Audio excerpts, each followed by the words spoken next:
A Arca da Aliança representa a tua presença, que abençoa a minha vida e protege a minha casa. Eu vou determinar. Olá, estamos novamente conectados com o nosso estudo, a Arca da Aliança e o Tabernáculo de Deus e os templos de Jerusalém, com um pouco da história do cristianismo agora e da igreja, para definitivamente finalizar esses 13, 14, 15 vídeos, acredito que vai ficar em torno disso, né?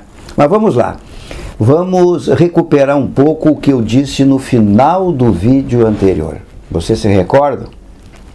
Faz sentido isso, a gente recuperar? Então, vamos ver se você se recorda.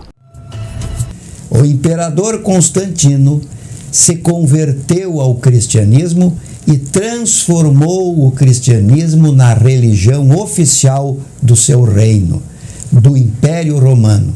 Isso aconteceu no ano de 313. Então, o próprio imperador Constantino se converteu ao cristianismo e autorizou, permitiu livremente, não precisam agora se esconder, o culto dessa religião em todo o império. Mas 80 anos mais tarde, mais ou menos, a história ela acontece de uma forma interessante. 80 anos mais tarde, a história inverteu. A situação dos cristãos que eram perseguidos pelo Império Romano, lembram? Não foi assim? A minha última frase do vídeo de número 12 foi assim, né? É que faz algum tempo que nós não nos encontramos. Então, voltando um pouco para nos situar.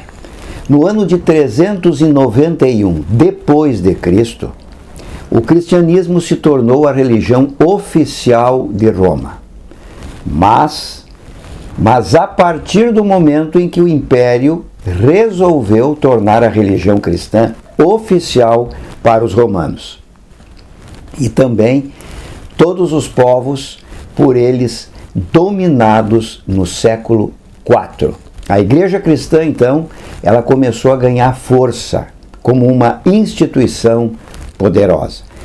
Os cristãos, como vocês viram no último vídeo, os cristãos eram perseguidos, não é?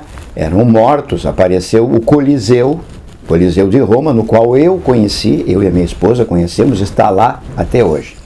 Então, olha só, o tabernáculo lá no deserto, ele deu lugar no devido tempo da história, como nós vimos nos vídeos anteriores, aos templos. Todos aqueles que nós vimos. Só para recordar, o templo de Salomão, o templo de Zorobabel, o templo de Herodes.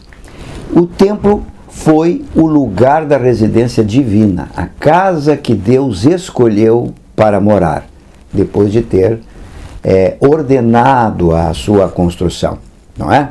Bom, os templos, depois de destruídos, deram lugar à expressão final e completa da presença de Deus, isso é, a presença de Jesus Cristo. Aí veio a história de Jesus, não é? Jesus veio para ser o Cordeiro de Deus que tira o pecado do mundo, e não mais aquele cordeiro que era sacrificado lá no tabernáculo, lá na tenda do deserto, junto com a Arca da Aliança, lembram? Agora não era mais assim. A primeira palavra dirigida a Jesus por seus futuros discípulos foi: onde moras? Isto está em João capítulo 1, versículo 38. E as respostas a essa pergunta, será necessário, antes de tudo, compreender que na nova aliança, esta que nós vivemos hoje, na igreja de hoje, o Cristo é Ele mesmo, a residência de Deus em espírito e em verdade. Não importa o lugar, pelo dom do Espírito, quando o templo do seu corpo foi destruído, Jesus, esse corpo novo, no qual cada um de nós poderá encontrar Deus, na humanidade de Cristo que nos chega hoje, este novo templo, esta nova morada, somos nós mesmos. E não faz sentido habitar em outro lugar senão em nós, porque Deus é Espírito. E Espírito faz morada em pessoas, não em templos. Que bênção, né? É muito certo de que Ele é poderoso para concluir a edificação da obra que um dia iniciou em nossas vidas. Isso está em Filipenses capítulo 1, versículo 6 e 7. Então, o cristianismo primitivo é uma etapa da história.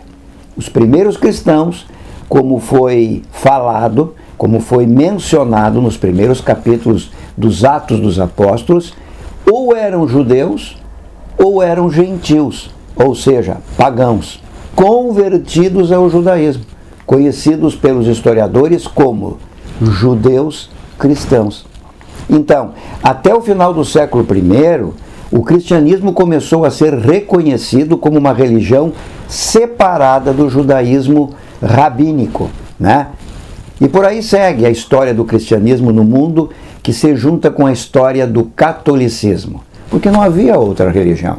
E aí depois vem as cruzadas, depois vem a Inquisição, aí vem o protestantismo, né?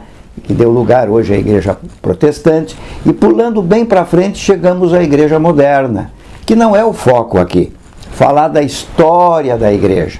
Por enquanto não, pelo menos nessa sequência de vídeos históricos em que foi proposta esta série, desta pesquisa que eu fiz, nesta série de vídeos, né?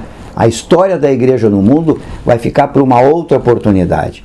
Lembrando que os vídeos foram destinados a levar a história da Arca da Aliança e o Tabernáculo de Deus, que agora estamos finalizando. Bom, agora, para finalizar, será que todo aquele ritual da época da Arca da Aliança, bem como parte daquela espiritualidade, como o incenso, a roupa dos sacerdotes, no caso do Arão, aqueles objetos, a arca, os anjos chamados de querubins que ficavam em cima, junto da tampa da arca, que é chamado de propiciatório, enfim.